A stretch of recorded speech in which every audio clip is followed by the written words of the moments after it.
అంటే ట్యాంక్ ఒక యుద్ధ ట్యాంక్ ఎంత కెపాసిటీ ఉంటుందో అంత కెపాసిటీ ఉంటుంది. ఇంకా వివరాలకు వస్తే ఈ జనరల్ గా ఎయిర్ ఫోర్స్ 1 బాగా ఎక్విప్డ్ ఉంటుంది. మిసైల్ షీల్డ్స్, తర్వాత చాఫ్ అని చెప్పి ఇది ఈజియెస్ట్ అనమాట అండి. అంటే ఏంటంటే అల్యూమినియం ఫాయిల్ మనకి నవంబర్ దసరా దీపావళి తర్వాత ఒక ప్రభల్ అన్నది మనకు పండుగ జరుగుతుంది తెలుగుదేశం రాష్ట్రాల్లో. ఆ ప్రభల్లో చిన్న చిన్న అల్యూమినియం ఫాయిల్ ఎలా వదిలేస్తారో గాల్లో, అలాగా ఎప్పుడైనా విపరీతమైన థ్రెట్ వచ్చినప్పుడు చాఫ్ ఫస్ట్ వదిలేస్తారు. దానివల్ల ఏమవుతుందంటే మిసైల్ లాక్ అవ్వడం కష్టం అవుతుంది. ఎందుకంటే టర్కీ ఇరాన్ తోటి బోర్డర్ తోటి ఉంది. అక్కడి నుంచి మిసైల్స్ వాళ్ళు ప్రయోగించి చూపించారు. ఇరాన్ డీగో గార్షియా బేస్ మీద, అమెరికన్ బేస్ మీద ఫైర్ చేసి చూపించగలిగారు. అంటే ఏంటంటే Turkey with in the range ఉంది. సో అక్కడి నుంచి మిసైల్స్ లాక్ చేసి ఫైర్ చేయొచ్చు. సో అందువల్ల చెప్పి చాలా జాగ్రత్తలు తీసుకుంటారు. అందులో డౌట్ ఏమీ లేదు. ఇంకా మిగతాది అంటారా ఏదో మామూలుగా అంటే మరీ కక్కుర్తి పడ్డట్టు కాకుండా, ఎందుకంటే డొనాల్డ్ ట్రంప్ గారి ఏజ్ కూడా 75+. అవును. సో ఏమంటే ఇప్పుడు ఒక డోర్ నుంచి జనరల్గా అందరికీ తెలిసే ఉంటుంది, ఈ ఏదైతే ఫుడ్ ఐటమ్స్ తీసుకొస్తాయో ఇవి వెనకాల డోర్ నుంచి లాక్ చేసి air conditioned vehicle food items transfer చేస్తాయి కంప్లీట్ విత్ అది ట్రాలీ తోటి. అటువంటిది నార్మల్ ఎంట్రన్స్ ఎగ్జిట్ లానే ఉంటుంది.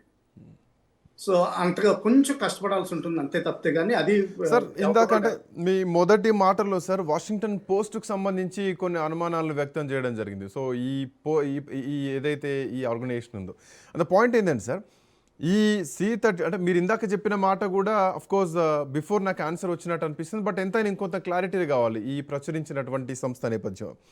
C-32 నుండి ట్రంప్ దిగిన తర్వాత C-32 ఎప్పుడు వచ్చింది బ్రిటన్కి? నైట్ 10:20 చేరుకుంది.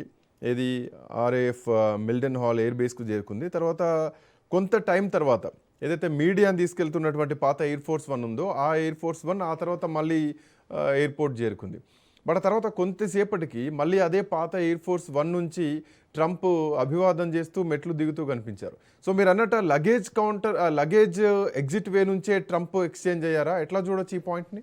లగేజ్ కాదండి. ఇప్పుడు మామూలుగా జనరల్గా ప్రతి విమానానికి నార్మల్ ఈ బోయింగ్ విమానాలు తీసుకుంటే ఫ్రంట్ లో 2 డోర్స్, మధ్యలో ఎమర్జెన్సీ డోర్స్, తర్వాత లాస్ట్ లో కూడా 2 డోర్స్ ఉంటాయి. ఒక డోర్ అన్నా ఉంటుంది, 2 డోర్స్ ఉంటాయి. ఏదైతే ఒక్కసారి ఇండిగో టైప్ ఎక్కేటప్పుడు తొందరగా ఎక్కిచ్చేస్తా ఉంటారు. వెనకాల డోర్ నుంచి కూడా ముందర డోర్ నుంచి కూడా ఎక్కిస్తా ఉంటారు. ఆ డోర్ దగ్గరికి ల్యాచ్ అవుతుంది.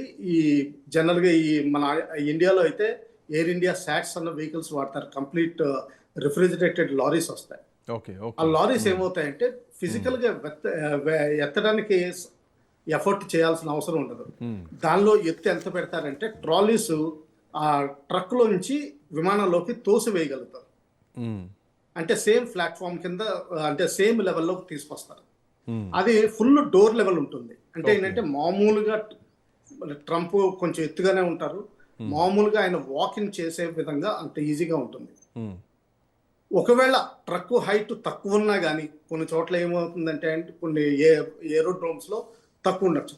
అప్పుడు ఒక జాక్ వాడతారు. దానికి ఒక కింద జాక్ చేసి ఓ ప్లాట్ఫామ్ కింద వాడతారు. సో ఎట్టి పరిస్థితుల్లోనూ ఆయన ట్రాన్స్ఫర్ అయినప్పుడు ఏదో కొంచెం వంగి ఏదో దాక్కున్నట్టు కాకుండా మామూలుగా వాకౌట్ చేసి వేరే విమానాలకు మారుంటారు. అయితే వీళ్ళు పాత్రికేయులు నాకు తెలిసినంత వరకు వాషింగ్టన్ పోస్ట్ మనిషి ఉండడు. ఎందుకంటే ట్రంప్ గారికి చాలా కోపం వాషింగ్టన్ పోస్ట్ మీద. తర్వాత ఇంకోటి చూస్తే ఏంటంటే వీటి 2 విమానాలకి C-32లో కూడా చాలా రకాలు ఉన్నాయి. ఒకటి వైస్ ప్రెసిడెంట్ కి వాడే గ్లోబల్ కమ్యూనికేషన్ హబ్, తర్వాత ఇంకోటి చూస్తే స్పెషల్ ఆపరేషన్స్ కి వాడతారు. ఆ స్పెషల్ ఆపరేషన్స్ మోడిఫికేషన్ కూడా ఉంది.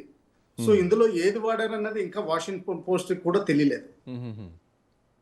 సో నేను అనుకోవడం ఏంటంటే వైస్ ప్రెసిడెంట్ కానీ ప్రెసిడెంట్ వైఫ్ లోటస్ అంటారు, first lady of United states, ఆవిడ వాడే విమానాన్ని వాడి ఉంటారు. అవి ఈక్వల్ కంఫర్ట్ జోన్స్ లో ఉంటాయి. ప్లస్ కమ్యూనికేషన్స్, తర్వాత ఈ చాఫ్, తర్వాత మిసైల్ షీల్డ్స్, రేడియేషన్ షీల్డ్స్ ఇవన్నీ ఉంటాయి. అందులో డౌట్ ఏమీ లేదు. ఇప్పుడు బ్రిటన్ ఎందుకు ఆగారంటారా? అదేమవుతుందంటే missile flight path obviously Iran ఏ విధంగా ప్లాన్ చేసిందంటే ఎవరు ఎనిమీస్ అయితే ఏ విధంగా ప్లాన్ చేశారు, హ్యాండ్ హెల్డ్ మిసైల్స్ కూడా ఉంటాయి. తక్కువ 5 కిలోమీటర్స్ 6 కిలోమీటర్స్ దూరంలో ఎఫెక్టివ్గా ఫైర్ అయ్యింది. అంటే ఆర్మ్ ఫోర్సెస్లో ఒక వర్డ్ వాడతాం 99 SSKP, అంటే సింగిల్ షాట్ కిల్ ప్రాబబిలిటీ. అటువంటి మిసైల్స్ కూడా ఉంటాయి. సో వాటిని తప్పించుకోవడానికి ఏం చేస్తారంటే డైరెక్ట్గా అట్లాంటిక్ మీదుగా స్పెయిన్ దగ్గర నుంచి అమెరికా వెళ్లకుండా ఇటు బ్రిటన్ మీద నుంచి గ్రీన్లాండ్ మీదుగా కెనడా మీదుగా అమెరికా వెళ్తారు.